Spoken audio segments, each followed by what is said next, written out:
इस कड़कड़ाती ठंड में भी बिहार की राजनीति उबल रही है और बिहार से कभी भी चौंकाने वाली खबर आ सकती है। हालांकि ये तय है अब कि नीतीश कुमार एक बार फिर पाला बदल रहे हैं।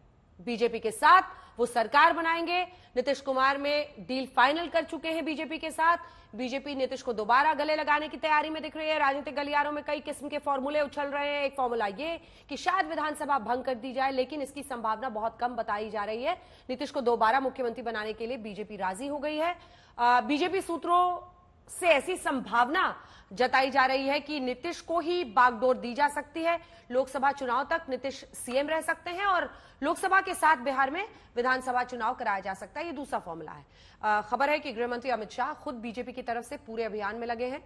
कल रात अमित शाह और जेपी, आइए आपको सुनाते हैं विजय सिन्हा जो कि एलओपी हैं बिहार में, बीजेपी के नेता, सुनिए क्या कह रहे हैं। जो अराजकता का माहौल है, उस अराजकता से मुक्ति के लिए भी और केंद्र, हमारा सक्षम नेतृत्व केंद्र क्या निर्णय करती है वो भविष्य में पता चलेगा, अभी अस्पष्ट है। लेकिन क्या नीतीश जी स्वागत कर सकते हैं आप लोग को अगर अब हम ये देखिए, मेरा सामूहिक सक्षम नेतृत्व का डिसीजन बीजेपी के हर कार्यकर्ता स्वीकार करता है और जो भी निर्णय होगा बड़ी परिपक्वता से और बड़ी सोच समझ करके।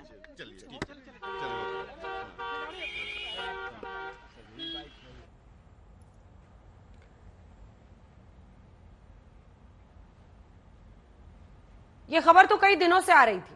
देखिए, ये तय था कि नीतीश कुमार का मोह भंग हो चुका इंडिया गठबंधन से, आरजेडी से भी उनकी दूरियां दिख रही थी, लेकिन ऐसा लगता है कि बीजेपी इस बार ठंडा करके सब कुछ समझ बूझकर कोई जल्दबाजी में फैसला नहीं लेना चाहती है। कम से कम चाहती है कि ऐसा प्रतीत ना हो कि वो बड़े आतुर है नीतीश को फिर से गले लगाने के लिए। लेकिन सुजीत, ये एक सच्चाई है कि उनका इधर आना ये तय करेगा कि महागठबंधन की ताकत एक तरह से वो तोड़ पाएंगे और ये लोकसभा में उनको बहुत बड़ा फायदा देगा, क्योंकि ये सच है कि कर्पूरी ठाकुर को वो भारत रत्न दे रहे हैं, उनके जरिए अति पिछड़ा समुदाय को वो टारगेट कर रहे हैं।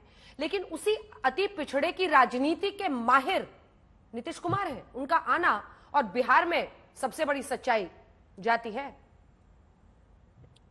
बिल्कुल, देखिए, जैसा कि आपने भी कहा कि आर्किटेक्ट थे नीतीश कुमार, मतलब इंडिया महागठबंधन के, उन्होंने ही बनाया था और वही अगर उसमें से निकल जाते हैं तो समझ जाइए कि इंडिया महागठबंधन की क्या हालत होगी।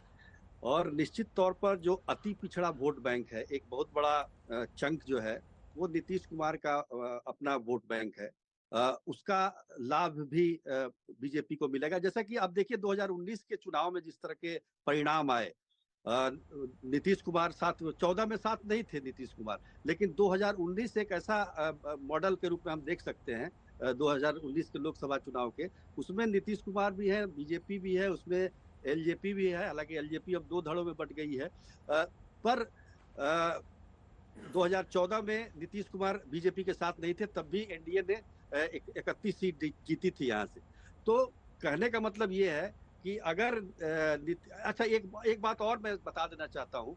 एक बहुत बड़ा कारण ये भी हो सकता है नीतीश कुमार के पाला बदलने का, उनका जो वोट बैंक है अति पिछड़ा का, और लालू प्रसाद यादव का जो वोट बैंक है यादवों का, वो उसमें कहीं तालमेल में दिक्कत आती है। और ये जो उपचुनाव हुए हैं महागठबंधन बनने के बाद, जो 4 सीटों पर जो उपचुनाव हुए हैं बिहार में, वो स्पष्ट रूप से ये बात निखर कर सामने आई है कि अति पिछड़ा वोट बैंक और यादव वोट बैंक के बीच तालमेल नहीं बैठ रहा है।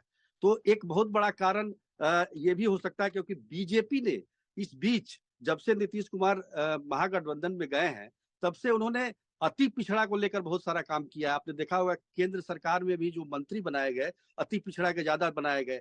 अभी जननायक कर्पूरी ठाकुर को उन्होंने भारत रत्न दे दिया है। तो कुल मिलाकर जिस प्रकार की वो बीजेपी की तरफ से ये अति पिछड़ा को लुभाने के लिए जो प्रयास किए जा रहे हैं, उसमें उससे भी नीतीश कुमार को लगता होगा कहीं उनका अपना वोट बैंक, जो कोर वोट बैंक है, उस पर कोई असर ना पड़े, और बीजेपी के साथ रहेंगे तो वो वोट बैंक उनके साथ इंटैक्ट रहेगा। तो एक कारण ये भी है। तो निश्चित तौर पर जो अभी का चुनाव होने वाला है, उसमें इंडिया गठबंधन को नीतीश कुमार के जाने से काफी नुकसान होगा